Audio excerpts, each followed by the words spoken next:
So what does right to work mean? It means that workers, employees, can get a job in a unionized shop, and they cannot be forced to pay union dues.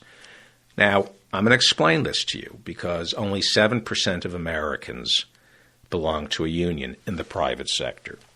So most of you, including me, really don't understand this, and it's really important. And they don't teach the history of the union movement in our public schools or our colleges or in our civics lessons. They don't want you to know how to organize.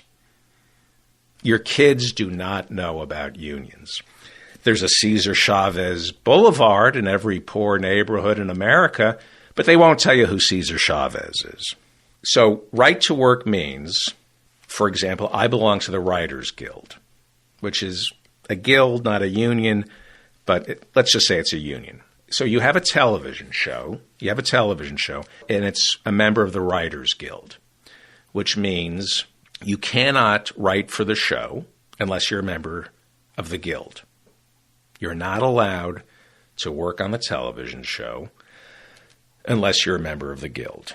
And the guild has what is called an MBA, a minimum basic agreement that establishes a base pay. And they also establish how much work you have to give the writers. Because what they found out is if a show runs 13 weeks, sometimes they'll give a writer 10 weeks of work, 6 weeks of work, and make them work 7 days a week, 15 hours a day, and squeeze 13 weeks of work out of them in a 7-week period.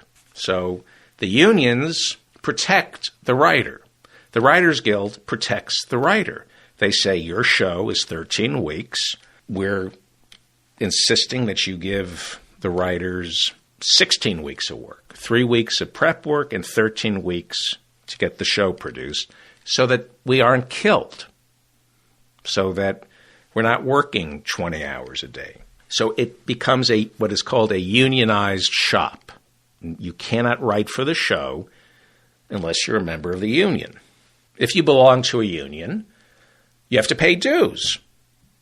And the nice people from ALEC, the people who support right-to-work legislation, say, well, you shouldn't be forced to pay dues to a union. That's a form of taxation. That's unfair. Why should the union get a piece of your income? That's a racket. That's corruption. You know, the unions are in bed with the mafia. Remember Jimmy Hoffa? They're all corrupt. And they pass what is called these right-to-work laws, which say a union shop can hire non-union workers. The workers who come to work at a non-union shop do not have to pay union dues. But they reap all the benefits of the union contract. So let me explain this to you, because it's a little, only 7% of Americans, unfortunately, have a union. You have a television show, and it is union. And you have all these writers who get health care and pension and a minimum basic agreement, a contract that guarantees a certain amount of work and hours and protections and job safety. And then suddenly you're in a right-to-work state and your boss can now hire non-union writers.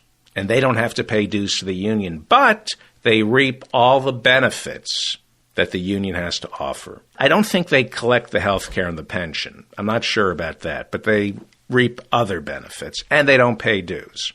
So for the first year or two when a state becomes a right-to-work state, everybody's happy because the union people still have their contract. The non-union people reap the benefits of all the hard labor of the union, but they don't have to pay dues.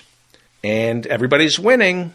But then the union members look at their coworkers who are non-union, and they're not paying dues, and everybody's strapped for cash. And suddenly the union members say, well, wait a second.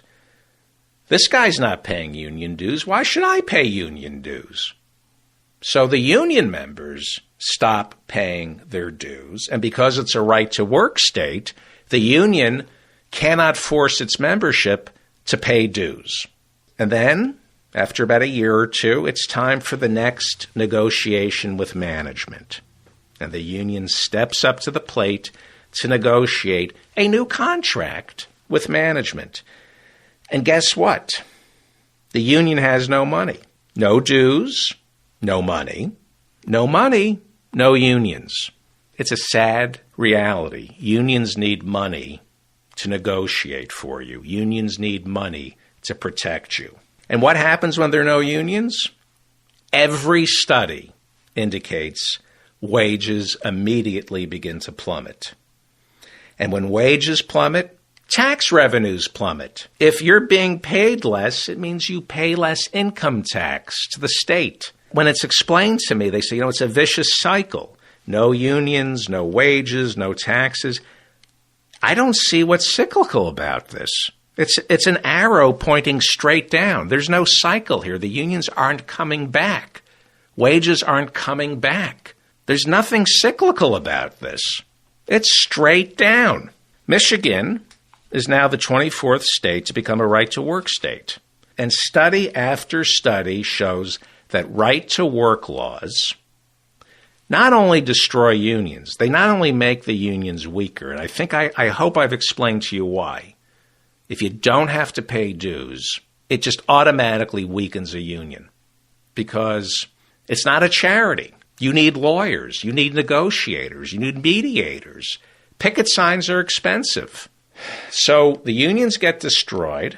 Every study shows this. Unions get destroyed, lower wages across the board, and it becomes unsafe. It becomes unsafe at the job because it's the job of a union to protect the workers, to make sure that you're safe. And most importantly, study after study shows that once a state passes the right-to-work law, the overall state economy plummets. So how come Republicans insist a rising tide lifts all boats when it comes to lowering taxes for the richest 1%, but providing a livable wage for the middle class, that sinks their yacht?